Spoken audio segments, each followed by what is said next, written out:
La evolución humana comienza en África hace entre 5 y 7 millones de años, dando lugar a los primeros homínidos bípedos, Ardipithecus, comenzando la escala evolutiva del ser humano. Australopithecus, hace 3,9 millones de años, localizado en África. Homo habilis, hace unos 2 millones de años, África. Homo erectus, entre 1,9 millones de años y 117.000 años, África, Asia, Europa, siendo el primer homínido en migrar fuera de África. Homo neanderthalensis, hace unos 40.000 años. Homo sapiens, hace 28.000 años. Homo sapiens sapiens, actualidad. Ahora, desde la mesa infinita, añadimos este último escalón. Homo plastic, la nueva era del ser humano en la que tenemos plastificada todas nuestras vidas, desde el medio natural afectando a la biodiversidad hasta llegar a encontrar microplásticos en nuestros 5 principales órganos vitales: cerebro, corazón, pulmones, hígado y riñones. El petróleo y todos los materiales derivados de este son los principales contaminantes protagonistas de uno de los mayores problemas en la salud del ser humano actual. Microplásticos en nuestro organismo que interfieren en los mensajes hormonales, acarreando una gran cantidad de problemas y de enfermedades. La paradoja que hoy traigo aquí es esta: la tarjeta sanitaria que todos tenemos para poder atender todas estas dolencias por estos contaminantes, que está construida con el mismo material que hizo tocar techo y comenzar a descender al ser humano en su escala evolutiva. Hola. Bienvenidos y bienvenidas a la emisión número 32 Distanciar en chino de la mesa infinita. Hacía mucho que no teníamos una... Muy bueno, Nachote. Una ronda de idiomática. A colación de lo que ha dicho Nachote, último dato que me enteré precisamente ayer. El 80% de los plásticos que tenemos en esos 5 órganos no vienen ni comiendo ni bebiendo. ¿Sabéis cómo vienen? Sí. Respirando. El 80% del polvo que se levanta en una casa son del cojín, de las sábanas, que antiguamente se hacían de algodón y ahora están calando fibras textiles. Enlazo eso que tú dices, no voy a hacer mi bloque, lo hablaré después, pero es que antes las casas eran suelos de madera. Sí. Eran suelos de piedra, de terrazo, eran pintados con cal. Ahora tenemos plástico en la pintura plástica, suelos sintéticos con plástico, fundas de sofás con poliéster sintéticos. Entonces entra muchísimo por vías respiratorias y en el pulmón. Microplásticos, vías respiratorias, impensable. Pero es que además en el sitio donde más hay es en el coche. Y bueno, ahora que jugamos Estamos aquí... respirando un aire contaminado en las casas, en los coches, en los centros. Bueno, pero ahora que jugamos aquí con las preguntitas de ¿y sabes qué? Bueno, y en la ciudad, todo esto de los niveles de partículas que hay en la ciudad. ¿De dónde te crees que salen esas partículas? A ver, te dejo a ti... ¿La mayoría de las partículas de dónde provienen? ¿De los tubos de escape de los coches? Error. Yo pensaba que lo ibas a decir. La mayoría de las partículas, ¿de dónde salen? Del aliento de los votantes. No. Vale. ¿De dónde salen? Pues mira, de los neumáticos. El desgaste de los neumáticos es el aporte de contaminantes de partículas en el aire. De contaminantes provenientes del petróleo son del desgaste de las ruedas de los coches. Y eso por encima del tubo de escape de todos. Y eso no es algo que la gente hable, ¿no? Investigadores han visto, han analizado las partículas que hay en el ambiente. Curioso. Y la mayoría provienen no de hollín de chimenea ni de quemar combustible fósil de petróleo, sino del desgaste de las ruedas. Madre mía. ¿Cómo te quedas? Pues que voy a deciros un par de cosas, porque no sé si habéis sido conscientes estos 5 minutos que llevamos de emisión, que a partir de tu intro brillante, muy buena, como siempre, sí. César ha entrado a calzón quitado a meter datos en la mesa. Tú le has seguido el ritmo, con lo cual lo que detecto aquí es que venimos con una energía muy grande, muy con ganas de volver a hacer una emisión Classic. Claro que sí. Eso es una cosa. Y la segunda es que yo, como profesional de un sector en el que vivo casi perpetuamente dentro de una furgoneta, me acabas de quitar el sueño para lo que me queda de año. Se lo he quitado yo. porque, claro, todo lo que tenga que ver con consumo de ruedas, gasóleos de la furgoneta, contaminantes y demás. A lo mejor tienes un poquito más de plástico que Nacho tiene. Pero habría que estudiarlo, ¿eh? Yo he tenido un pico de ansiedad últimamente investigando sobre disruptores endocrinos, sobre contaminantes en el área, en las ciudades, contaminantes que tenemos en casa.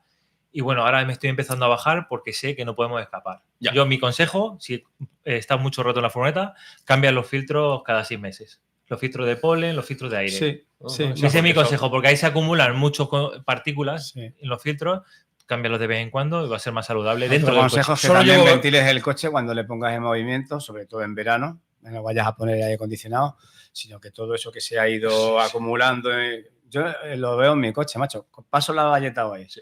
En 2 días está otra vez una pátina de polvo de todo lo que está hecho el coche, todo está hecho de materiales plásticos.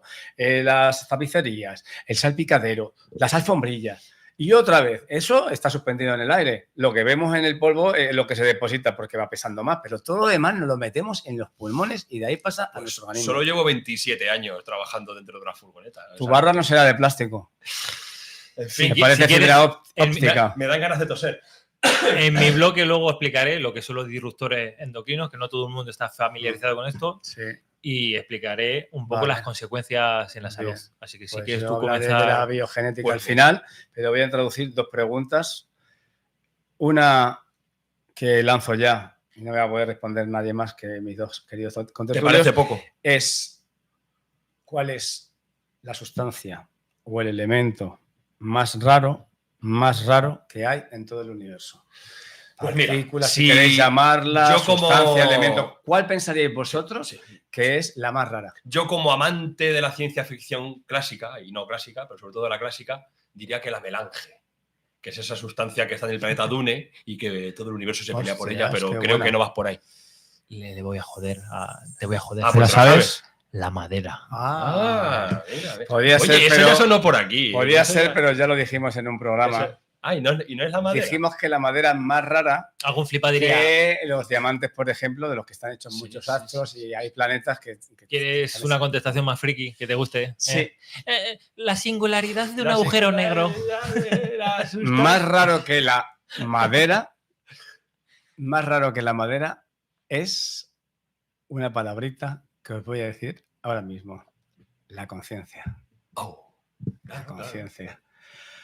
Hasta donde sabe el ser humano, no hay más que conciencia en el planeta que habitamos. Y no solamente es exclusiva del ser humano. ¿Cómo? No es exclusiva del ser humano la conciencia. Te voy a preguntar una vez más. ¿Cómo?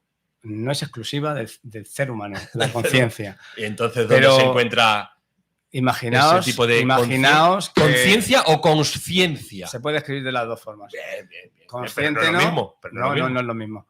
Pero, bueno, pues el otro día abriendo un meme dije, es que claro, estamos pensando en cosas rarísimas, en materias oscuras, en partículas subatómicas que a lo mejor son... Pero es que la conciencia... Me interesa mucho lo que vamos a hablar. No existe hasta que nosotros sepamos, más que en el planeta, que conforma la biosfera. Y aquí está.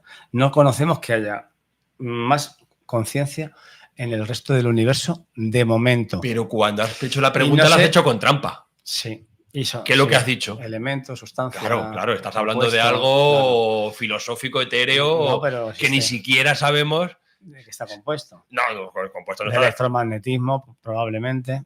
De cuántico. Mira que larga cambiada me has pegado ahí. Sí, no. Es que claro, la conciencia sospechamos que existe, ¿no? Pues últimamente. Otra cosa es que podamos poner en duda si existe más allá de la nuestra, que ya pusimos en tela de juicio. Un día hablaste de algo de esto que nos asustó bastante, ¿no? El sinopsismo. ¿No os acordáis? No, pero ya estás tú aquí para pues el sinopsismo venía a decir que solamente podemos demostrar la nuestra, que cada uno tiene encerrado en el cerebelo, porque no podemos demostrar, y esto no se puede, ese ejercicio íntimo. No podemos demostrar la conciencia de los demás. Pero bueno, si solamente pudiéramos ponderar la nuestra, la exclusiva de cada uno de nosotros, es la cosa más rara.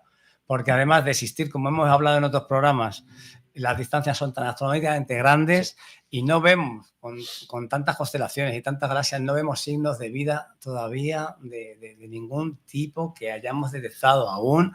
Quiere decir esto que además las galaxias se van separando cada vez más y más, que aunque existiera, no la vamos a poder ni ver, ni observar, ni discutir jamás.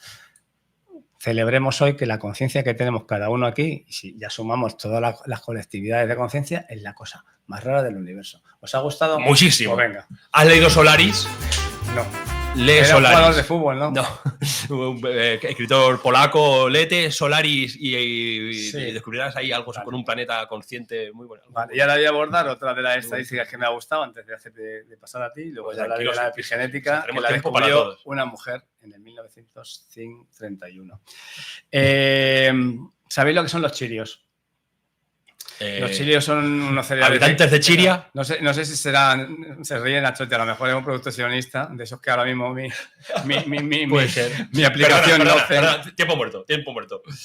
Si vamos a tener que pasar el filtro de todo lo que digamos, si es sionista o no es sionista, igual tenemos que estar mirando la matrícula de los micros. Como se ha reído Nachotti. El caso es. Igual que no podemos escapar de los contaminantes Claro. de microplásticos, Sí. no podemos escapar de esas cosas tampoco. No podemos escapar del sionismo. Vamos a intentar ponernos en la cabeza una cifra astronómica de trillones de la cantidad de galaxias que puede haber en todo el universo. ¿Quieres que digamos una? No, Que la planteemos mentalmente. Sí. La vamos a poner en que cada chirio representa una galaxia. No has dicho lo que es un chirio. 200.000 millones a 400.000 millones, incluso más grandes, pero en esa media, no en esa horquilla. Para que nos imaginemos por qué es cierto que hay más estrellas en todo el universo que granos de arena en todas las playas y desiertos del planeta Tierra. Que esto cuando llegas a una playa dices, es imposible, tiene que haber menos estrellas porque granos hay muchísimos. Para que nos hagamos una idea y lo podamos visualizar de alguna forma en conceptos de piscinas olímpicas, vamos a vaciar un montón de piscinas olímpicas. Si cada chirio de colores llenáramos una piscina entera y cada un chirio es una constelación, una galaxia. Una galaxia. Entera, que caben muchísimo, una piscina olímpica vacía. ¿Cuántas piscinas se calcula? Los científicos calculan que se podrían llenar de chirios piscinas completas. Vale, o sea, vamos a hacer que un chirio es una galaxia. Sí. Dentro de una galaxia, como la nuestra, hay 100.000 millones de estrellas. Sí. Algo así está estipulado, Sí, ¿no? sí. Vale. 100.000 millones de estrellas, galaxia, chirio, ahora piscinas. Piscinas olímpicas. Sí, se calcula que podrían llenar de una cifra al azar. 1000. No sé. Es que están. ¿Qué estamos buscando? El número de estrellas. 200. No está mal tu Anda, cifra. o sea, vamos a Son hacer caer. 66 piscinas y media Mm. que se podrían llenar de que cada chirio, ya hemos dicho Sí, que sí, en una sí, piscina, sí. imaginamos la cantidad de colores Bueno, y de tal. Que es una estimación, teoría. Es una teoría. Es una estimación Pero poética. Es una que- forma más poética de contemplar. Ya puedes visualizar 66. Ya es reducir el tamaño de una galaxia a un chirio. Claro, claro. Y de poder contemplar, porque ya te dice trillones y ya se te va la pinza. Pero yo he visto en el meme llenarse las 66, vista aérea de las piscinas, cada una tal, y dice, hostia, ya lo manejo. Ya manejo, ya es ponderable. Ya es que cada cosa de esa en una piscina llena 66 piscinas y media. Pero y después de ese meme, tú ahora, por ejemplo, sales a la calle y miras al cielo y ¿qué te imaginas? Que vives en una especie de tazón O sea, enorme de leche. En el puedo que... reducirlo todo a que cada galaxia que se ha descubierto ya tiene el tamaño de un chirio y que la cantidad de piscinas que llenan es enorme. Sabes que me están jodiendo muchos años de leer sobre galaxias y eso, y ahora ya solamente veo Y chirios. ya si os vuela la cabeza la cantidad de estrellas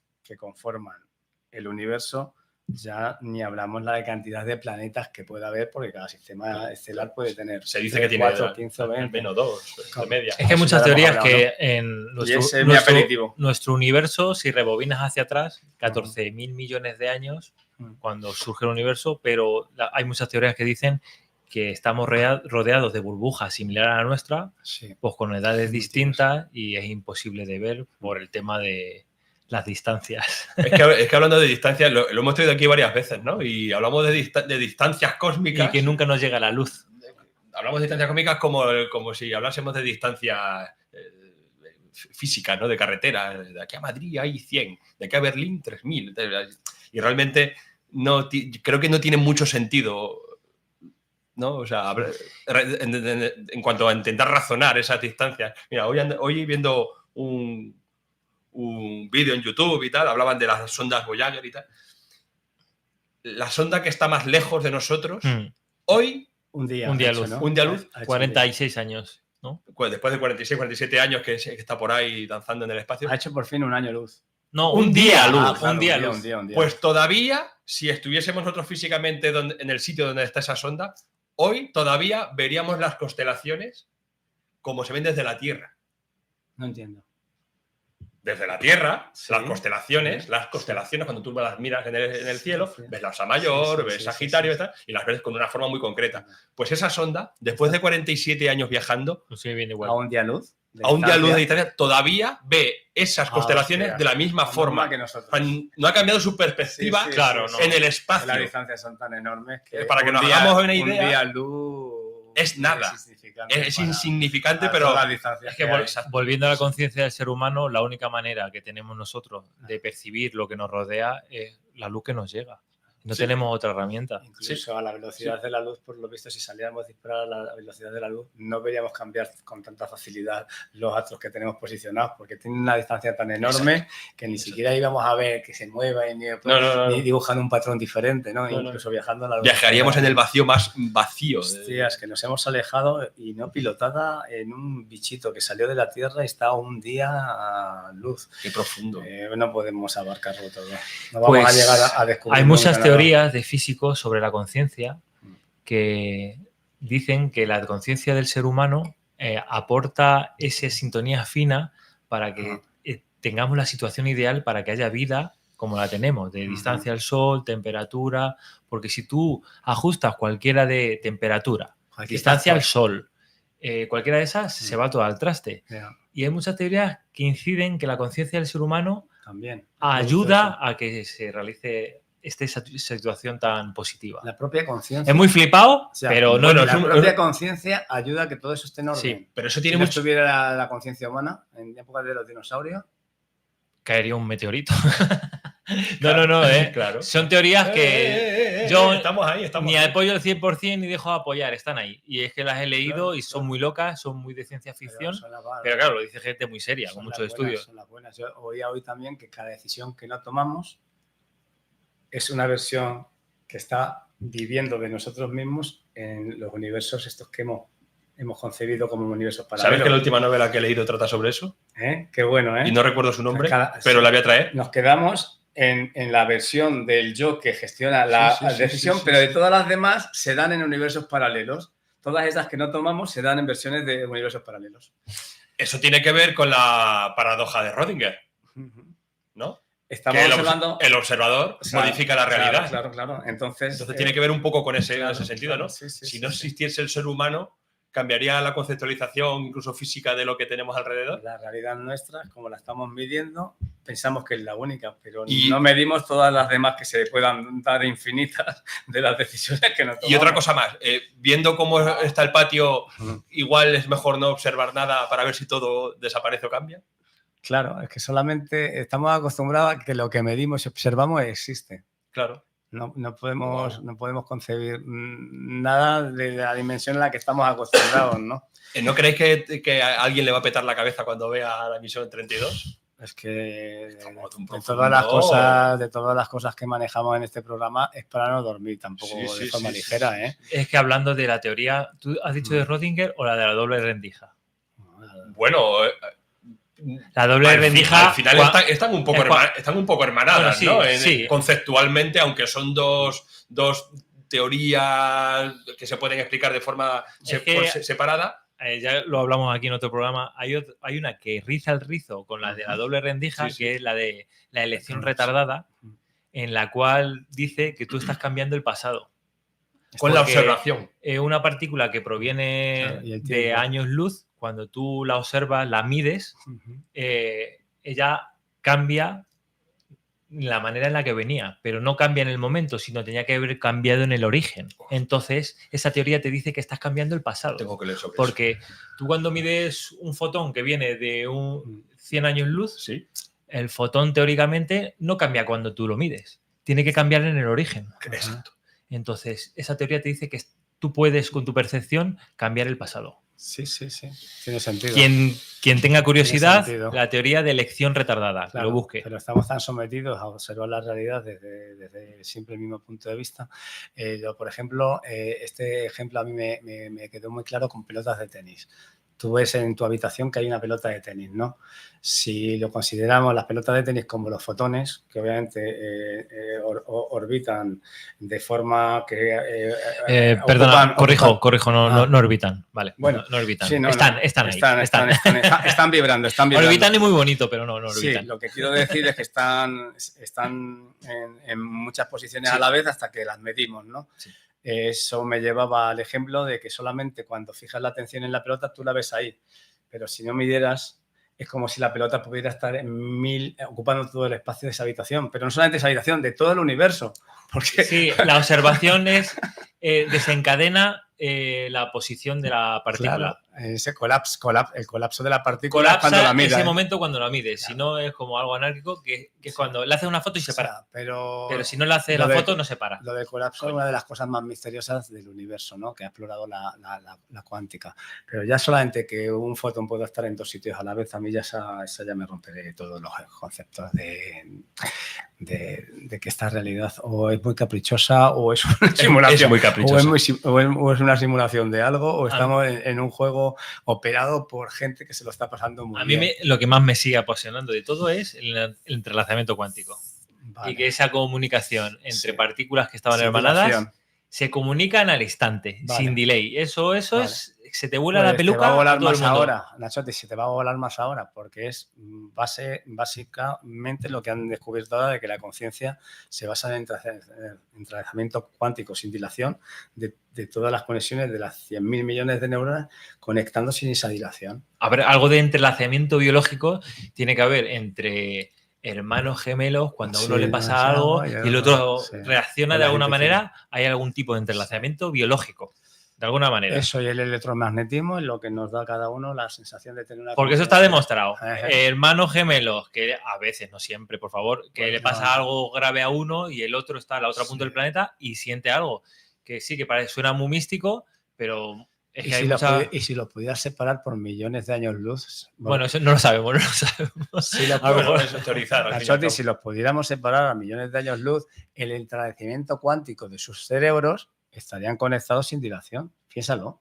Es que tenemos el entrelazamiento. ¿Sabes lo que pasa? Que aquí, bueno, aquí, si se pudiese separar de esas distancias que tú acabas de nombrar, igual no ocurriría. Porque sabes tú que cuando uno viaja tan lejos, también hay un desfase temporal. Pero si hubieran conectado cuánticamente ellos, esa conexión la vivirían en el mismo tiempo. ¿Tú apuestas por eso? Pero ¿sabes cuál es el problema más grande? Que somos tan hormigas que no tenemos la capacidad de hacer experimentos tan grandes. Nada.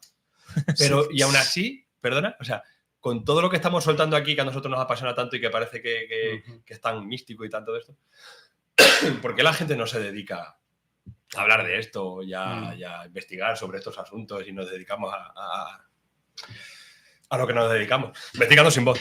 ¿Quieres beber? Por favor.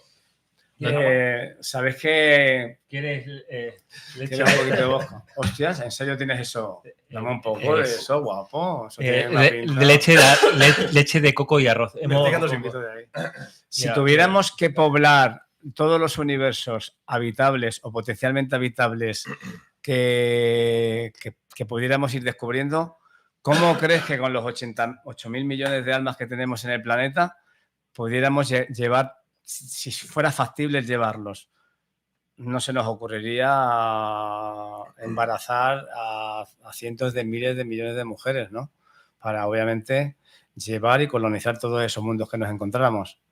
Puntos suspensivos. ¿Granja de embriones? Puntos suspensivos. ¿Qué está los diciendo, chinos. César? No, claro, es que hemos hecho un giro. ¿Qué estás bebiendo, César? ¿Qué estás bebiendo, por favor? Hemos hecho un giro. Es que lo voy a enlazar ahora, que los chinos acaban de encontrar la solución. Si tuviéramos un día, o bien que poblar todos esos planetas potencialmente habitables, porque en China acaba de presentarse un útero artificial, robot humanoide, vaya cambio, embarazado, porque te estabas asfixiando y lo he querido meter muy bien. Con la cantidad y astronómica cantidad de planetas que nos podríamos encontrar si pudiéramos viajar de alguna forma. Esto ya está inventado, ¿vale? ¿Cómo se ha llamado?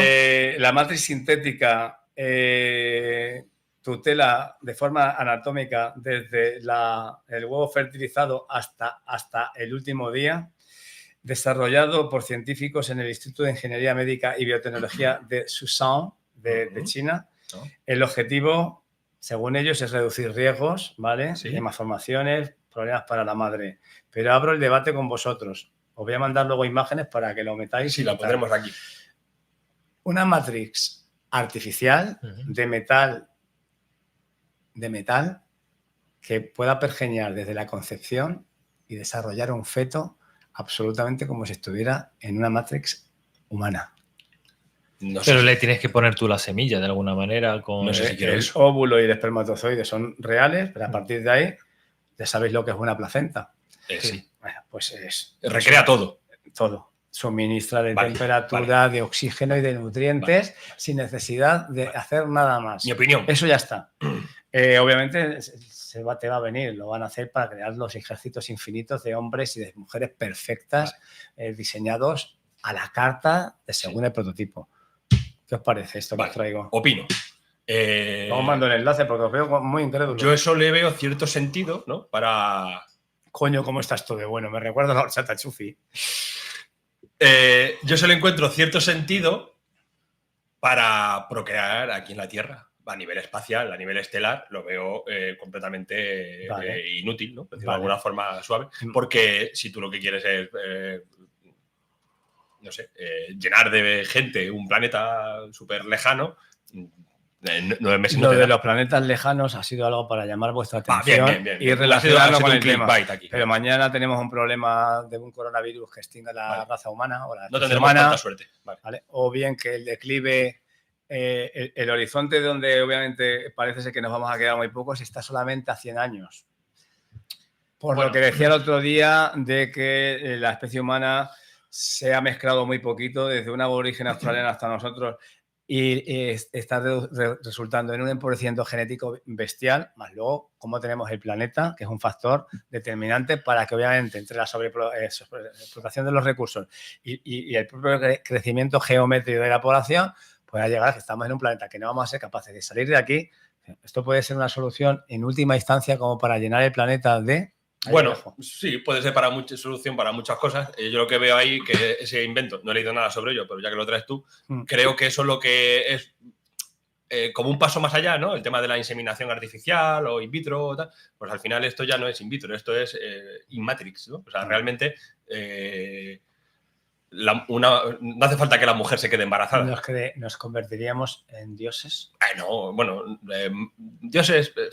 ¿Por qué? ¿Por haber inventado algo para que una mujer no tenga...? Porque la fecundación real que hace tiempo que se comparte con todos los animales, la biológica, la que entendemos como natural, pues no puedes considerarte Dios de ninguna forma. Bueno, pero ahora cuando eres capaz de crearla en un entorno creado por ti artificialmente, ¿somos dioses? Hace tiempo que se está haciendo. Puedes hacer miles y miles y miles. La miles. fecundación in vitro no es algo nuevo. Eso si os parece, es que he estado, con esto que estaba investigando, de gente... que mira lo de los contaminantes que estamos hablando, medioambientales en las ciudades, alimenticios, ya hay un countdown que se llama de fertilidad humana. Ya hay un cálculo de cuándo el humano va a dejar de ser fértil. Ya. Porque el dato que hay ahora es la caída del contagio espermático cae un 2,4% anual en los países desarrollados. Sí. Eso y la falta de efectividad de los antibióticos también. He perdido la voz. Vale. Entonces, con esto, si tenemos una media de 2,4% anual de caída de fertilidad humana, ya hay un countdown en el cual ya tienen calculado cuándo el humano va a dejar de ser fértil. Sí. No sé si habéis visto una película... 80 años.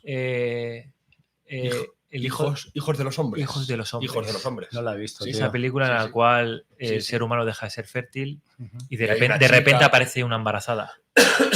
Pues... Tiene todo el sentido. La película tiene todo el sentido de lo que estás diciendo. ¿No quieres agua? No. Es que no sé qué me está pasando, pero bueno, estoy perdiendo voz a ritmo gigantado. Voy a tratar de llegar. Hostias. Has agotado tu número de palabras en la mesa infinita. He agotado mi... Has llegado a las 44 millones de palabras y ahí ya salta el circuito. Y mira, igual que Nacho habla de la bajada de espermatozoides, a mí me está bajando la capacidad verbal. La capacidad verbal. Creo que todo esto que estás diciendo tú, aparte de que va súper enlazado con lo que tú has dicho, ¿no? O sea, esto de que haya una matrix, un útero. Enseguida relacionamos aquí los temas. Un útero artificial en el que se crea una vida y ya no hace falta que la mujer se quede embarazada. No es que no haga falta la mujer, porque hace falta la célula. Pero mal, luego te digo mal eso. Luego mal fatal, mal conceptualmente y mal bajo cualquier punto de vista, ¿no? Ético. Aporte artificial de nutrientes mientras va evolucionando la microbiota. Exacto. Cuando se le aporta a ese niño. Todo eso. Ya sabemos que saldrá de ahí. O sea, un ser humano. Además, ¿qué teta te van a dar luego? No, es que otra metálica. Un biberón. No sé si de forma artificial le inyectarán microbiota o protección para cuando nazca, porque si no el niño sin defensas te puede durar unos días. Mira, bueno, lo que decías es lo que enlazando tu útero artificial con tu bajada de espermatozoides, está claro que todo eso tiene un origen, ¿no? Y es la sociedad esta que nos hemos inventado, en la que ya damos por hecho de que jugamos a ser Dios. No lo somos, más bien quizás todo lo contrario, y ocurren este tipo de aberraciones que, aunque puedan tener luego una aplicación positiva en ciertos aspectos, realmente lo que nos deja a los seres humanos como creadores de estos artilugios es en un segundo plano. Nunca nos ponen al frente del invento, siempre nos dejan atrás.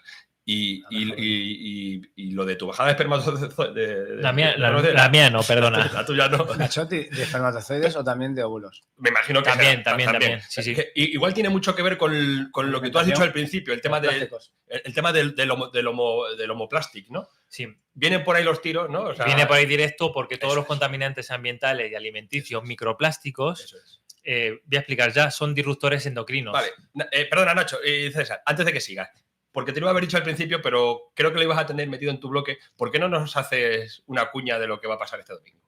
¿Se puede? Sí. Vale, pues creo que igual es el momento, porque así ya como que nos abrimos un poco... Este domingo en el Teatro Victoria se va a reproducir el documental de Julio, un talaverano que ganó un Goya con un documental sobre Gaza. Sí. Se llama Homoplastic y no lo he visto, pero va a tratar... cómo tenemos el mundo de plásticos y supongo que tratará algo de temas de salud. Seguramente sí. Y ahí es el tema porque nosotros recogemos plásticos en la naturaleza, pero casi me preocupa más los plásticos que recojo en mi interior. Mira, sabiendo que el domingo tenemos esta cita contigo y con los tuyos y con gente... Sí. Bien. Y bueno, con un director ya laureado, vecino nuestro, laureado con un Goya, el profesor Arzuaga, o sea, una escena de nivel, ¿no? O sea, qué bueno que venga, estamos hablando de algo de nivel, de mucho nivel. Bueno, pues he estado buscando información para ir con un bagaje, ¿no? Informativo en mi cerebro. Y jugando a ser Dios, como dices tú, pues me he puesto a preguntarme a mí mismo y a preguntar información en la internet de qué ocurriría. Fíjate, jugué el otro día, ¿qué ocurriría si hoy el ser humano dejase de fabricar plásticos? ¿Qué ocurriría? Pues bueno, y he recibido respuestas. Me puse a buscar información, hay estudios y a ver, todo esto a grandes rasgos, ¿no? Viene a decir, la respuesta a esa pregunta viene a ser que hay esperanza. Si hoy se deja de fabricar plástico... Hoy de facto dejamos de producir. Hoy se deja de fabricar plástico, por lo que sea. El ser humano se le ha venido una iluminación y ya hemos dicho, pues ya somos buenos y ya nos hemos dado cuenta de que hemos hecho el capullo durante muchísimo tiempo y ya no se fabrica más. Bueno, pues estamos hablando que en el entorno de un siglo y medio, posiblemente, todos los plásticos oceánicos desaparecerían. 50 años. En el entorno de un siglo, 2 siglos. Pero por bacterias que inventamos nosotros. No, por propia degradación. Vale. Por propia degradación, ¿vale? Sí, ambiental, radiación, propia degradación y tal. Sí. Bueno, vamos a ponernos que eso es un caso real, ¿vale? Pero ahora, ¿qué ocurre en esos 200 años? Desde que hoy, cosa que no va a ocurrir nunca, hay que decir, hoy no se va a parar de fabricar plástico. De hecho, se está fabricando cada vez más. Sí, cada vez se fabrica más. Sí. Bueno, pues vamos a poner en el caso de que hoy se para o hay un descenso paulatino. Vale, en el mejor de los casos estamos hablando de 500 años. Desde que hoy se empieza a reducir el consumo de plásticos se baje paulatinamente, vamos a poner de un 5 o un 10%, que es muchísima reducción de plásticos. Sí. Eso ocurriría, lógicamente, en un siglo, hasta el punto cero, y a partir de ahí la desaparición.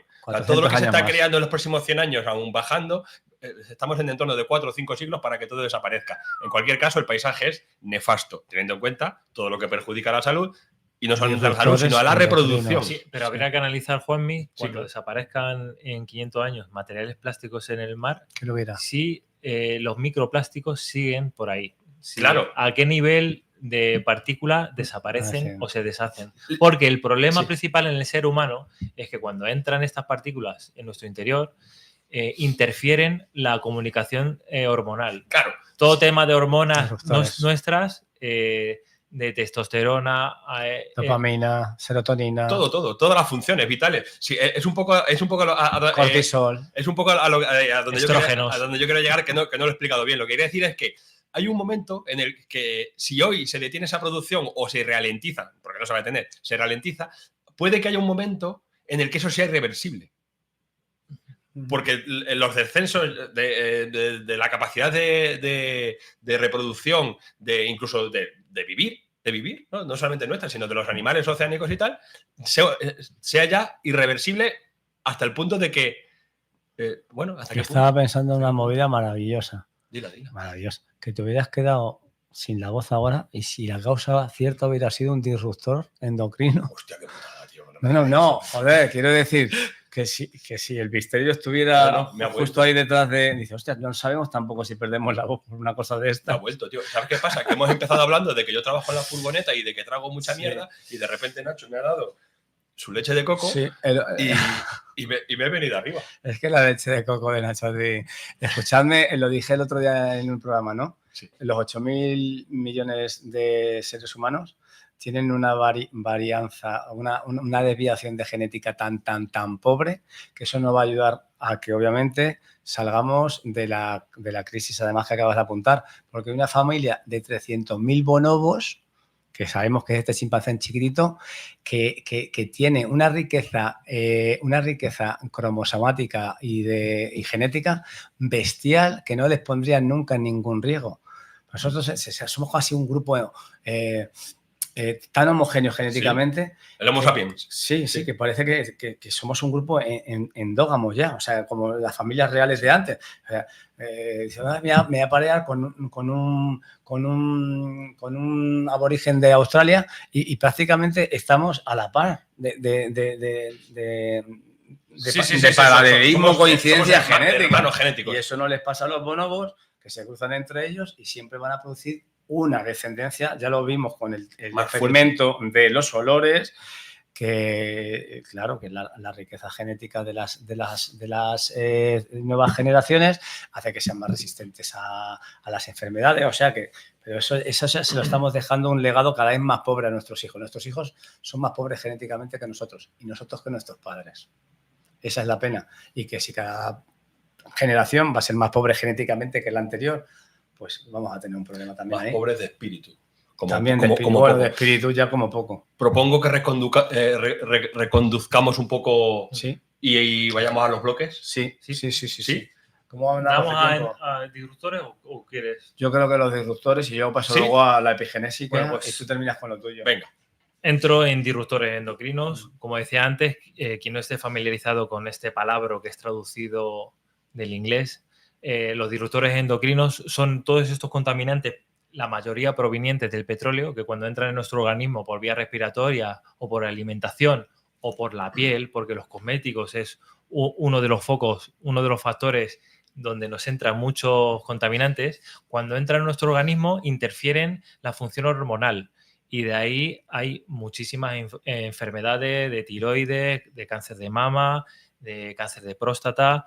Y bueno, os voy a decir, hace 12 años, estas convenciones, conferencias sobre disruptores endocrinos, os voy a ir diciendo cómo han ido evolucionando el nombre de estas, según se iba descubriendo cosas, cómo ha ido evolucionando, cómo llamaban a estas conferencias. Hace 12 años se llamaba la exposición humana a contaminantes ambientales con actividad hormonal, ¿vale? Año siguiente, exposición de la mujer a contaminantes ambientales con actividad hormonal. Y ahora os explico por qué. Otro año, exposición de la mujer joven a contaminantes ambientales con actividad hormonal. Otro año, exposición de la mujer joven a contaminantes ambientales con actividad hormonal provenientes del petróleo. Y ya, Siguiente 2023, hijas del petróleo. Hostia. Directamente. Porque Hostias. los mayores contaminantes que interfieren hormonalmente son provenientes del petróleo y a quien más les afecta es a las mujeres. Hostias. Afectan muchísimo más a las mujeres y a las mujeres jóvenes. Ya. Y cuando gestan a los hijos, Es que eso la transmisión de contaminantes es una transmisión no genética.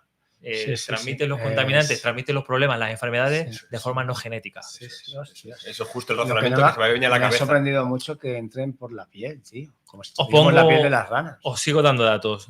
De las 146.000 sustancias químicas a las que estamos expuestos en nuestro día a día en el mercado, según la Agencia Europea de Sustancias y Mezclas Químicas, ECHA, ya tenemos catalogadas 2.000 como disruptores endocrinos. Vale, bien. O sea, vamos bien. O sea, rodeados de mierda. Pero habrá más, pero solo tenemos catalogados 2.000 disruptores endocrinos. Ya. Niño, todas estas enfermedades de los muchachos raras que no se Alergias. hacen 20 años, alergias y todas las enfermedades que vemos en televisión Todo. pueden ser. Mira, por- un grupo de provocadas investigadores y médicos en 1995 ya dijeron con un artículo que el bisfenol A es un plástico con el que en España y en muchos otros países, ¿Cuál es? Brasil, etcétera, etcétera, las latas de conservas, el recubrimiento interior revestimiento. es bisfenol A, es un plástico Sí. proveniente del Petróleo, petróleo. Pues en glicerina. 1995 ya se decía que Provocaba. era un elemento muy tóxico y dañino para el ser humano.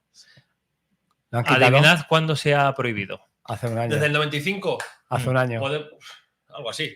Bueno, 20 años después. para no dar más vueltas, diciembre 2024 se prohibió. Fíjate. Pero, ¿sabéis qué ha sucedido?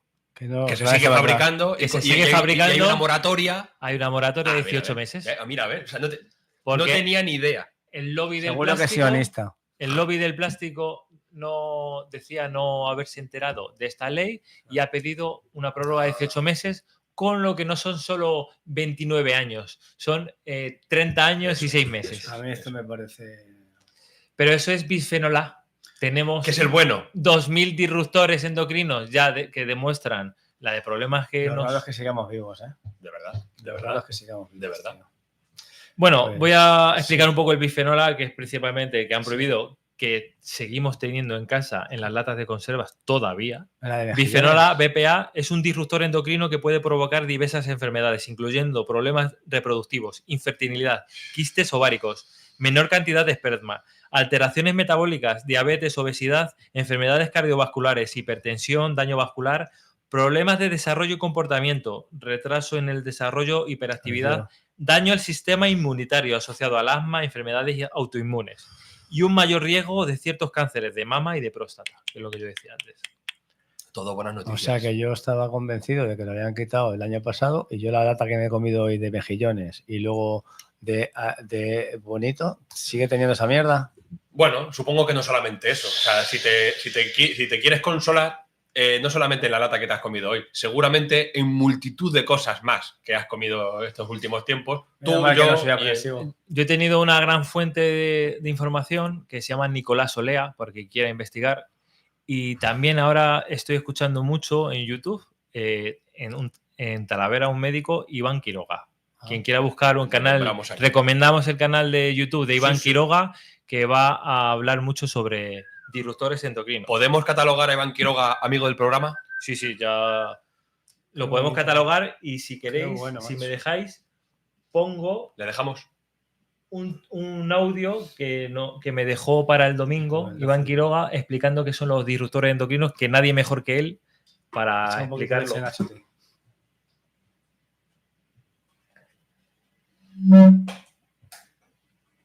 No sé si se está oyendo, espera un momento.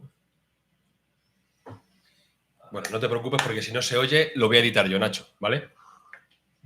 Lo voy a editar le voy a meter en el vídeo, no te preocupes. ¿Cuánto dura más o menos? Espera, voy.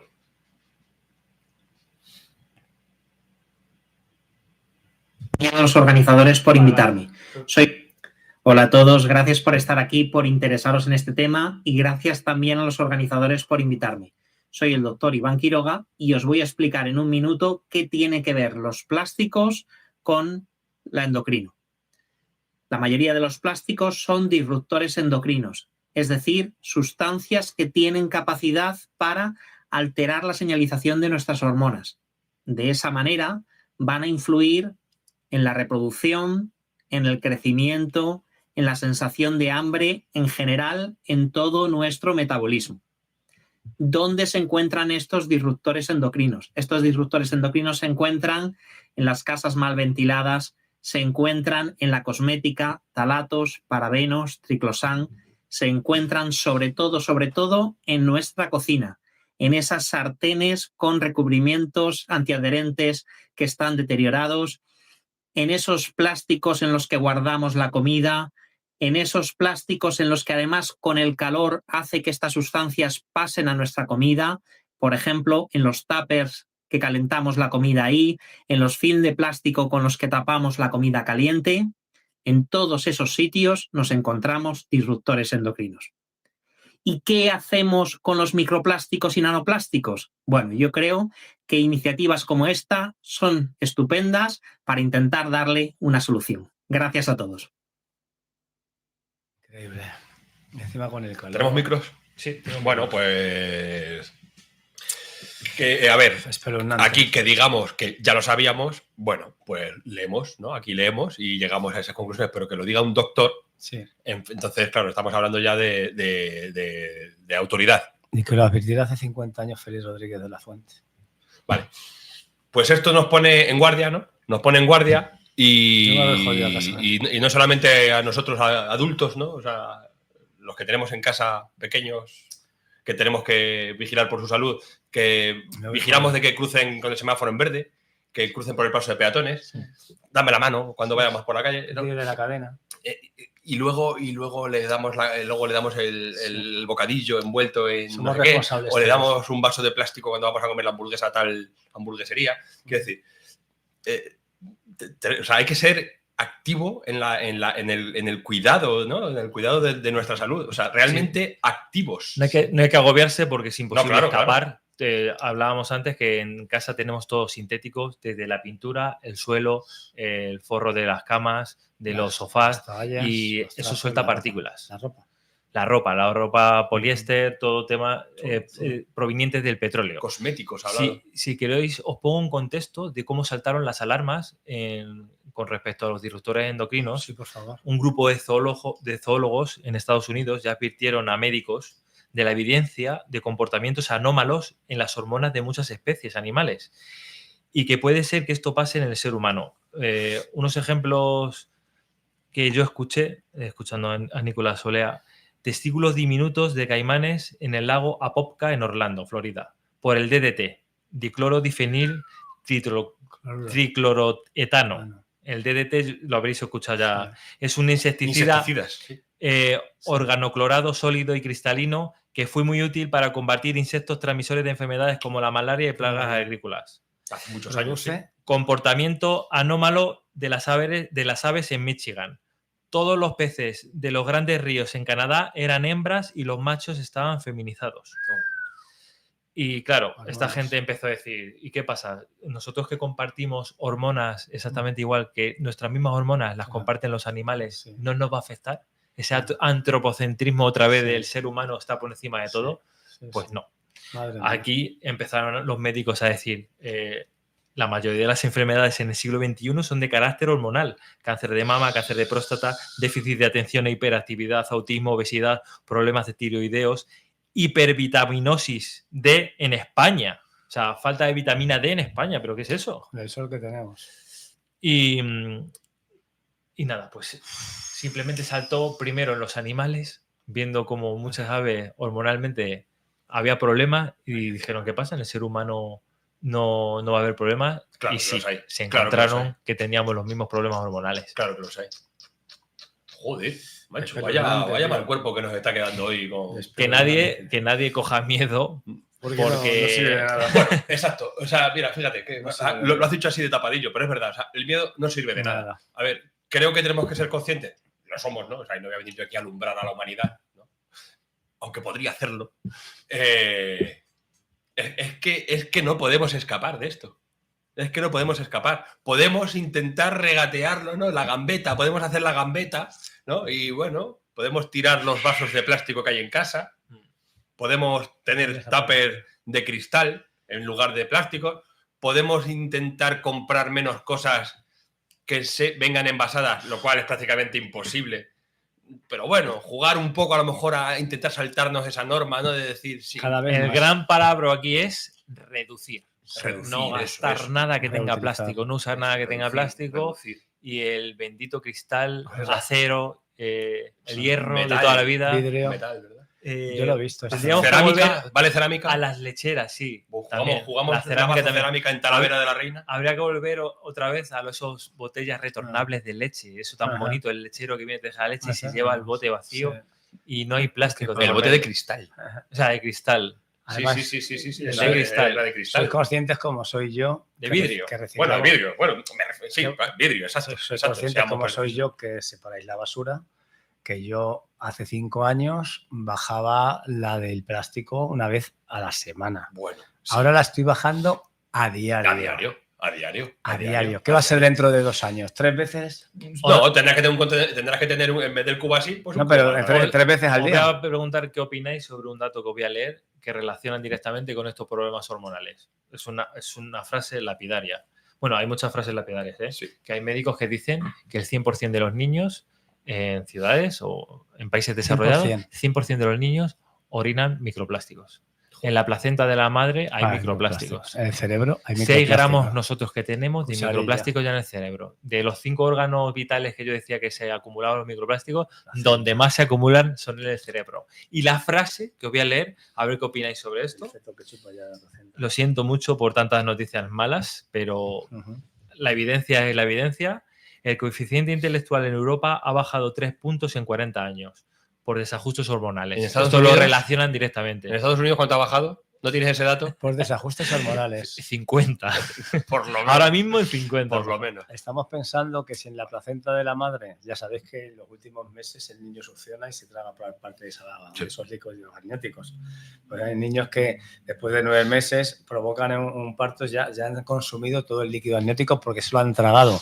En esa placenta hay, pero además del suministro de sangre de la madre, El cordón umbilical. ya le está se metiendo microplásticos. Se ha dado la paradoja de madres con este aborágine de temas de microplásticos, de decir, es que claro, dar el biberón a mi hijo puede aportar a la leche microplásticos, Fíjate por Claro. dónde. pero Claro. es que una madre amamantando también puede dar... Claro que transmitir ya se lo está transmitiendo. microplásticos al hijo Claro. porque en la leche Vía de la parental. madre está. Vía parental. Pero hay que defender la lactancia materna porque aporta una defensa Sí, no. de microbiota y que de ni la mejor defensas, fórmula. que es la mejor opción, aunque haya aporte de Que ni la microplástico, sigue siendo lo mejor. Bien, pues mira, has hablado de microbiota, ¿vale?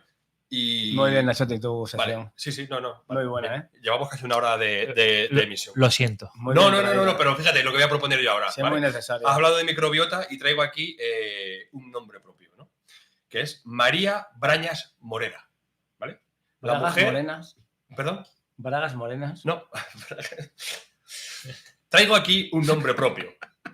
Cortaremos esta parte de la misión y entonces traigo aquí un nombre propio. María Brañas Morera, la mujer más longeva del mundo hasta 2024, Sí. ¿vale? Vivió 117 años y tenía una costumbre, la mujer, ¿no? Doña María tenía una costumbre para llegar durante sus 117 años, que era comer yogures de la Fagueda. La mujer se inflaba yogures, ¿no? ¿De Era la Fagueda? un hábito, así, de la Fagueda, una marca de yogures Ya, ya. en Cataluña. Una todos los días. Bueno, pues entonces la mujer tenía esa costumbre. Vale. Esa mujer se dio a la ciencia, ¿no? Una vez fallecida, para que se estudiase su microbiota. Y bueno, ha sido muy famoso, muy comentado últimamente, incluso, bueno, Ha salido en el telediario ahora. ha salido en todos los noticiarios. Pero tenía algo en la genética, ¿no? españoles. Porque, bueno, se llegó a la conclusión de que tenía una microbiota intestinal Ajá. o sea, infantil prácticamente, una cosa como muy loca. Hostia. Luego ha venido el sensacionalismo y se ha hablado de que, claro, es que cómo no la va a tener si esa señora se inflaba a comer yogures. Bueno, pues sí, pero no. Pero tampoco eran los yogures. Era lo multifactorial, ¿no? Exacto. O sea, lo que se destila, entre otras muchas cosas, y lógicamente aquí se van a dar los datos que serán, es que la alimentación es fundamental, tanto para bien como para mal. En este caso, esta señora, una señora de 117 años, viniendo de la época que venía, pues tenía unas costumbres alimenticias muy concretas, muy saludables. Le han ayudado. Cocina mediterránea, alimentación mediterránea.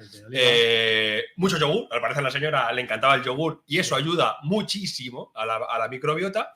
Sí. La señora tenía una vida activa. Fíjate, o sea, fíjate que sedentarismo, ¿no? Exacto, estamos hablando de una persona mayor Huerto. con un físico, lógicamente, con su edad, no muy activo, pero la señora era muy activa físicamente durante toda su vida.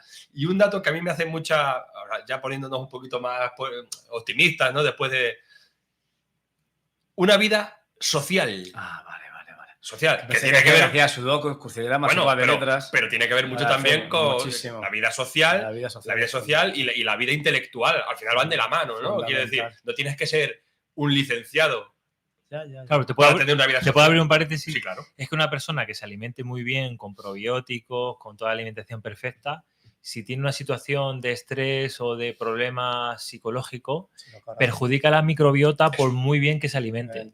Y ya una vez que perjudica la microbiota, se va a estresar y se va a estar más triste. Hemos hablado aquí de ese binomio, ¿no? Entre cerebro y estómago, que va de la mano, ¿no? Cuando estamos estresados nos duele el estómago. La serotonina se produce en el estómago. Sube al cerebro. Eso es la hormona de la felicidad, de sentirte a gusto. Y se genera aquí. Ya. Según lo que le eches. Sí, un 50% de neurotransmisores. Si le echas mierda, no se va a generar serotonina y no te va en el intestino, sí. Bueno, pues desde aquí Joder, ¿no? bueno. O sea, damos las gracias por el ejemplo, ¿no? A doña María Brañas Morera y bueno, lo ponemos como ejemplo de hábitos saludables que, hombre, no te tienen que llevar obligatoriamente a los 117 años, pero seguro que el tiempo que estés aquí estás un poquito mejor. Otro dato que me he dado, pero que huelga decirlo, es que la mujer jamás fumó y jamás tomó alcohol. Claro, como yo. Entonces, posiblemente te tengamos aquí muchos años. Desde la Mesa Infinita recomendamos que tomen muchos alimentos fermentados que aportan microorganismos muy positivos. Hace 20 años escuché yo que el kefir buenísimo. ¿Tú juegas la baza de kefir en casa? Sí. ¿Tú vas a vivir tiene una cantidad de probióticos muy beneficiosos. Todos los alimentos que sean fermentados, nada, alcohol, cerveza, pero no te olvidaros. A las bebidas fermentadas, ¿no? No te cerveza está fermentado, pero con alcohol no, ¿eh? Bueno. Vale. Yo hace 20 años ya escuché que el yogur había que incluirlo porque era de los 4 alimentos mágicos. Yogur, kefir, sí, todo esto. Probióticos muy buenos. Entiendo que cuando se habla de yogur se habla de yogur natural, sin azúcar y sin estos sabores que nos meten ahora. Natural sin azúcar. Hay yogur de stracciatella.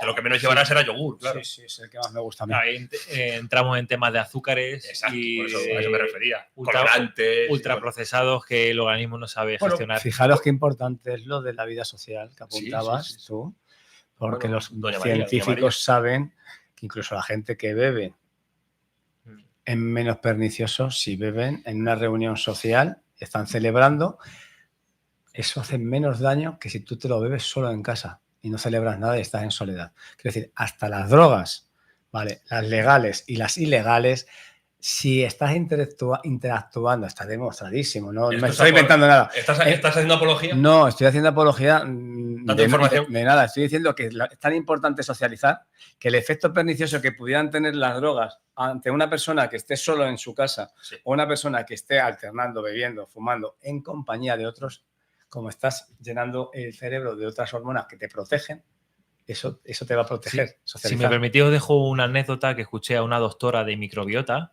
en la cual en una consulta con una paciente, llevaban mucho tiempo estudiando a la paciente. Ya dijimos que, como María Rosario, expertas en microbiota, en 10 minutos, en 30 minutos no puedes analizar a una persona porque la vida social que hablamos también influye a la microbiota. Y bueno, lo que le sucedía, ha sonado un ruido interior. No, pero lo he hecho yo así. Lo que sucedía a la paciente de esta doctora es que se alimentaba muy bien, hacía ejercicio, todo correcto, el trabajo bien, todo estable, pero tenía la microbiota mal. Hasta que detectaron, y no es ¿Qué edad? broma, que el problema era el marido. Una vez que se separó, se divorció el marido, empezó a encontrarse más saludable y con la microbiota. Es un agente psicológico que le hacía algún tipo de estrés, el cual su microbiota estaba mal. Hasta que no se separó y no se liberó de ese agente tóxico social, porque ya que hablamos de que lo social es muy importante, cuando se liberó de ese agente tóxico social, su microbiota se estabilizó. Pero porque comían mal los dos con el marido. Y esto es real, ¿eh? Sí, pero puedo hacer un poquito de... Vale, porque tú puedes llegar a casa, cariño, hoy llegaré tarde, tengo consulta. Y puedes llegar de dos formas, diciendo, me ha quitado el tabaco, me ha dicho que no fume y que te vayas de casa. Y que hagas las putas maletas porque te vas. El consejo de la doctora de microbiota. Mira, además lo pone aquí, ¿no?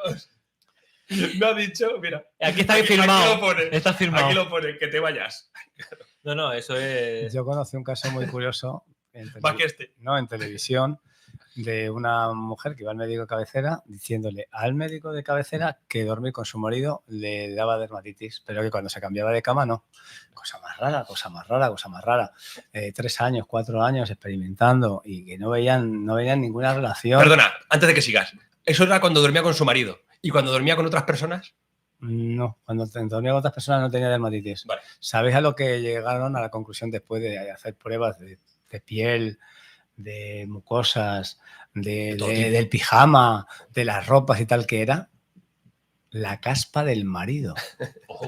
Pero la caspa del marido no le producía dermatitis, son los ácaros que viven en la caspa de las personas. Pero ese señor no tenía una cabeza, el señor tenía el zoo de Nueva York. Tenía caspa, pero no los ácaros en sí le producían la dermatitis. Las deyecciones de los ácaros en el cuero cabelludo, las deyecciones, las cacas de los ácaros. Cuando tú dices que eres alérgico al pelo de los gatos, no está siendo... No es real. No es al pelo, es a las deyecciones de los ácaros que habitan en el pelo de los animales. Ni siquiera los ácaros. Ni siquiera los ácaros, o sea, las caquitas, las tío, cacas que te entran en la... respirando. Eso tiene un choque de mano, ¿eh? Eso tiene un choque de mano. Te choque la mano todos los días. Pero lo sorprendente es que Nacho está diciendo que sí como si lo supiera. Sí, porque a un pelo tú no puedes tener... Te entra el pelo y... Vale, sí, claro. Pero hombre, entre que yo te compro que tú sepas que un pelo no lo puedes respirar, pero que tú sepas que la caca de los ácaros te da alergia. Los ácaros son microscópicos y las cacas y cagan igual. Entonces esas cacas... ¿Cómo es la caca de un ácaro proporcionalmente? Porque yo sé cómo es la mía. Una 40ª parte del tamaño de un ácaro que ya es invisible a la vista humana. En microbiota es muy importante analizar cómo defecas y cómo son tus defecaciones. Claro que sí. Es como el principal factor para... Si huele muy mal, vete al médico porque tampoco... Es que la mierda huele mal. Cuidadito, que si comes macro no tiene que oler tan mal. No, lo siento, pero depende de la persona, huele peor y huele... depende de tus bacterias, pero no quiere decir que no esté saludable. Porque yo comiendo... Porque esto ha sido un objeto a analizar de los olores de la gente. Hostias. Y no es un factor a decir si estás más saludable o menos saludable por el olor, porque tu microbiota puede tener más bacterias que creen un olor, pero no quiere decir que estén... Y eso lo puedo yo constatar, porque en mi casa comíamos todos lo mismo, pero tengo un hermano que no voy a mencionar, que era increíble lo que le olía de mal, comiendo lo mismo que nosotros. O sea, que tienes que tener razón. Cada uno... Me encanta la deriva que ha tomado el programa. Como haya gente cenando... Comiendo lo mismo, tío, decíamos, pero cierra la puerta del servicio, un olor horroroso, hediondo. Vale, no, pregunto, ya que como... Esto puede ser una sección, ¿no? Las cacas infinitas. Ahora, cacas infinitas. Ahora hay trasplantes de cacas. Y vosotros como expertos en esto, cacas. El olor, ya hemos tenido, según Nacho, no es un factor a tener en cuenta. Sí. ¿El color? El color sí, porque hay veces que... La densidad. El color. Sí, el color sí, y voy a parecer yo aquí como un experto... En cacas. Pero cuando tienen a lo mejor un color blanquecino, mucosa, quiere decir que tu estómago está perdiendo como recubrimiento de pared intestinal o de intestino. Entonces, cuando tiene mucosa o color blanquecino... Peligro. Pues peligro, sí. Peligro. Úlceras. O sea, y cuando son blanquecinos, no sé si color blanco... Stop. No, y lo que dice Nacho, tienen vueltas en mucosidad. Perdona. Experto en colores, experto en densidades. Dicen que tiene que ser blandita, ¿Blandita? No, O sea, no. Cuando es la pelota gorda es que te falta agua. O sea, blandita. Blandita, go. pero no líquida. No líquida. ¿Vale? Líquida. Es que se pegue a la taza y que no haga falta escobilla. Ajá. Simplemente tirando. Vale. Uf, muy escatológico se está volviendo. Y marroncito castaño tirando a marroncito abedul. Bien. Pues nada, ya estaría. Hemos hablado de salud hasta el fondo, ¿eh? Hasta el fondo de la taza. Ya si queréis cerramos y esto me lo dejo para el próximo día. Teníamos que haber finalizado con tomen probióticos, tomen kefir, yogur y alimentos fermentados. Teníamos que haberlo dejado ahí. Me quito lo de la Bárbara McClinton o lo dejo para el próximo día. Mira, después de la explicación que nos has dado sobre textura, puedes hacer lo que Esto quieras. vendría muy bien a colación de lo que ha hablado Nachotti hoy. Porque otra vez llega a ser una mujer la que de forma extraordinaria y por una observación que hacía a las mazorcas de maíz, no os imaginéis la mazorca amarilla en la que todos los granos son iguales. La mazorca de varios colores. ¿Cómo? Hay mazorcas diferentes. Hay mazorcas que tienen a lo mejor 7, 8 colores. Tonalidades diferentes. Desde marrón, azul claro, amarillo, blanco, ¿Y eso se negro. come? Bueno, ella observaba estas mazorcas. En el 1931, Bárbara McClintock descubre los genes saltarines. ¿Vale? Los genes saltarines. Dice, esta científica descubrió que las células escuchan, pero la ignoraron por ser mujer. Porque lo llevó, ¿vale? a un foro de científicos. Ella preguntaba a las células del maíz y estas le respondieron. Vale, no literalmente. Perdona, antes de que continúes, César. ¿Qué es? Los genes saltarines. No. ¿Qué es preguntarle a una célula? Preguntarle a la célula. ¿Qué significa? La llamaron loca, ¿vale? Es que ella estaba convencida que esos patrones de las mazorcas, ¿vale? Respondían a una cuestión de que la planta se adaptaba o respondía genéticamente, modificaba su propia genética en respuesta a la presión del ambiente. Quiere decir, una planta que la riegas poco, al final la planta determina cambiar con disruptores y cambiar con pequeños trocitos de ADN para tener más resistencia. La música a las plantas. Si no, nos entendería que tú hoy aguantes 30 segundos de apnea, mañana 35, luego 40, 50, o sea, que ella arrancó desde el maíz, pero os voy a decir que afecta a todas las criaturas y también al ser humano. Las propias células, si tú le vas a quitar 30 segundos el oxígeno, mañana vas a aguantar 40, un minuto, y todos los días progresivamente esa adaptabilidad hace que tú modifiques de forma plástica la genética de tus células. Me estás dando la respuesta a una pregunta. El resto veía la vida como una máquina. Observó que la célula estaba viva conscientemente y pasó horas observando y estudiando el maíz y todos esos patrones. Atención, que viene lo más importante. Ella veía patrones extraños en las mazorcas de maíz, los colores de los granos que la conforman, como si las células le estuvieran tratando de comunicar algo. Conclusión, las células podían sentir el ambiente independientemente del resto de las células y adaptaban su propio ADN y así cambiaban su destino genético en tiempo real. En 1951 presentó su hallazgo, se hizo un silencio total y un científico le dijo: pero eso es imposible, los genes son fijos y no cambian, no se mueven. Y ella replicó: solo te puedo decir que cuando le pregunto al maíz, el maíz me está contando la historia de que modifica sus genes para adaptarse al cambio. Fue humillada y ridiculizada. Como tantas mujeres. Se quedó en el exilio apestada, pero siguió trabajando con pasión. Descubrió los genes saltarines, pequeñas secuencias de genes capaces de moverse, encenderse o apagarse según las necesidades que tuviera el organismo para adaptarse mejor al medio. Descubrió la epigenética. La genética estaba estudiada como patrones inmovibles, que no mutan, que no cambian, y ella dijo, hay algo por encima de esa genética, que es que el propio ADN se cambia para adaptarse. Es plástico, es versátil. La vida no es un código estático, vino a decir. La ciencia, después de sus descubrimientos, encontró genes saltarines en bacterias, virus y hasta en seres humanos. ¿Vale? Dice, en el 1983 le dieron el premio Nobel, después de 53 años de carrera en solitario, y es lo que os venía a trasladar hoy. Pues muy bien, César. Desde aquí un homenaje grande a todas las mujeres de la ciencia. El cuerpo crea la sinfonía de su propia existencia en función de todo. Qué buena frase esa. Sí, qué buena frase esa. Vamos a chocarnos, que hace mucho que no nos chocamos. Pero además, ya te he chocado, tanto el choco otra vez. Nacho, por favor, choca. ¿Os ha gustado esta vez científica? Nos ha gustado mucho y viendo la hora que llevamos... No solamente el cerebro es plástico, sino que todas las células cambian. Creo que os cuente una cosa que me llamó mucho la atención investigando esto de microbiota y escuchando a Nicolás Olea. Claro. Es cortito. Es algo que a mí de las cosas que más me sorprendieron que no he sacado y se me había olvidado.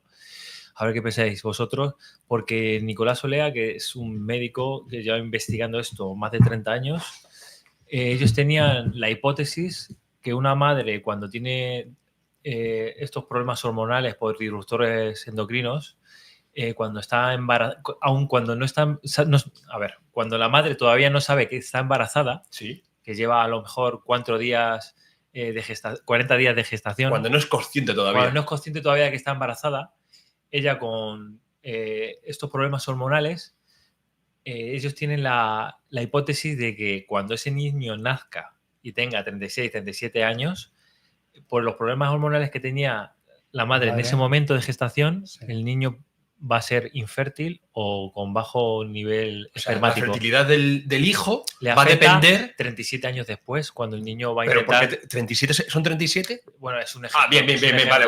37, 35. Vale, bien, o sea, cuando ese niño va a querer tener hijo, va a tener problemas de fertilidad, sí, por el momento en el que la madre, por problemas de estrógenos hormonales...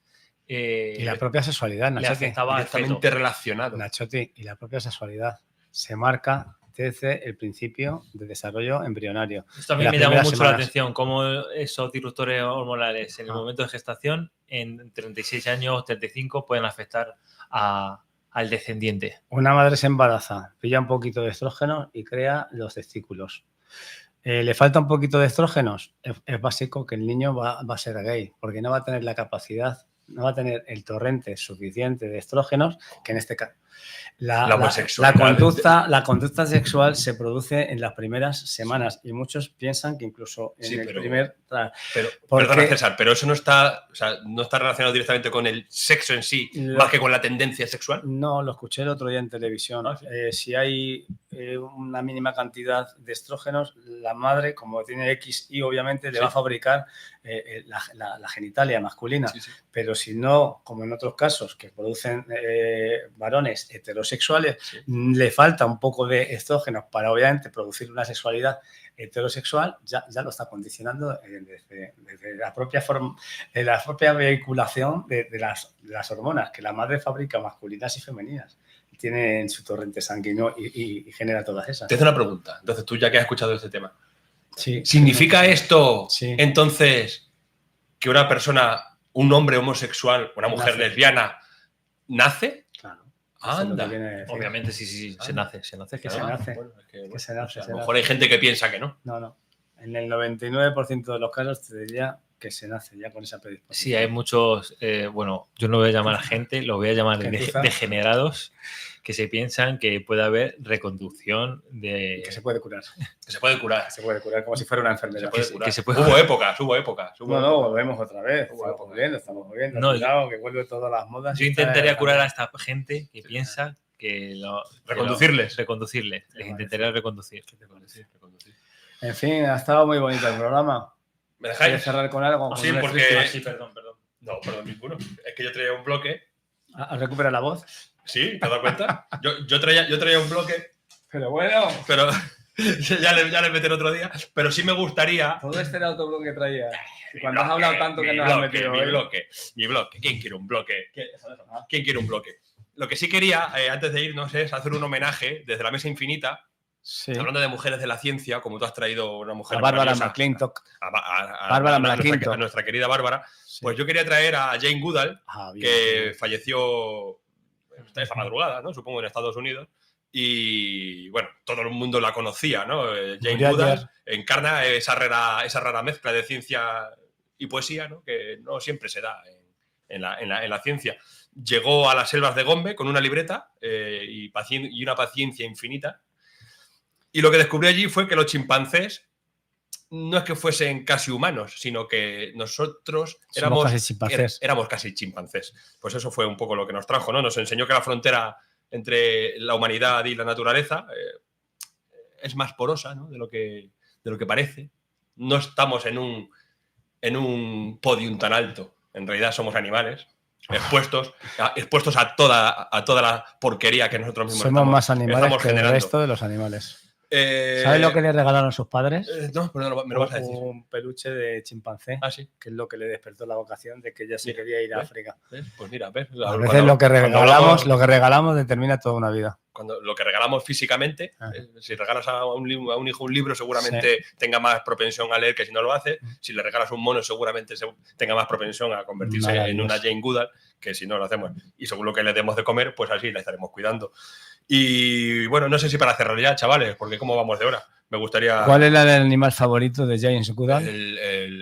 Sí, ¿cuál era? El perro. El perro. Porque decía que los chimpancés eran demasiado parecidos a nosotros. Eran rencorosos. Si alguno le enfadaba, ya no te levantaba, no te perdonaba. Pero ella, a pesar de la convivencia con los chimpancés, pensó siempre que el perro era su animal favorito. Mira. Por esa amistad incondicional, ese amor infinito, ese no tener rencor a lo que le haya regalado. Sí, el perro es el ejemplo perfecto del ser que te va a querer siempre, hagas lo que hagas con él, aunque lo abandones. Sí. No te va a guardar ningún rencor. Bueno, pues muy bien, me parece. Vivan los perros. Y muchas gracias por aportar a mí. Y vivan los chimpancés. Claro, y nada, y una frase de Jane Goodall ya para cerrar, si queréis, que, bueno, entre tantas cosas que ella dijo, ¿no? Una frase muy bonita que es que lo que... Perdón. Sí. No será esa frase que ¿Quién dice eres? Buenas tardes. Que la vio a su madre con una blusa y le dijo, estás muy mona. Dijo Jane Goodall, lo que haces marca la diferencia y tienes que decidir qué tipo de diferencia quieres marcar. Bueno, pues... Muy bonito para... Chavales, chocamos, sí, chocamos. Ha sido la 32. Para finalizar. Nos vemos el domingo en el Teatro Victoria. Sí, nos vemos el domingo. Nosotros nos veremos antes, no te olvides de Palestina, a las 12, concentración, Plaza de la Trinidad. Toda la gente humana la queremos allí, metiendo ruido por Palestina. A las 12 en la Plaza de la Trinidad, sábado, y el domingo, un mar de plásticos. Sí, señor. Free Palestine. Hasta la próxima.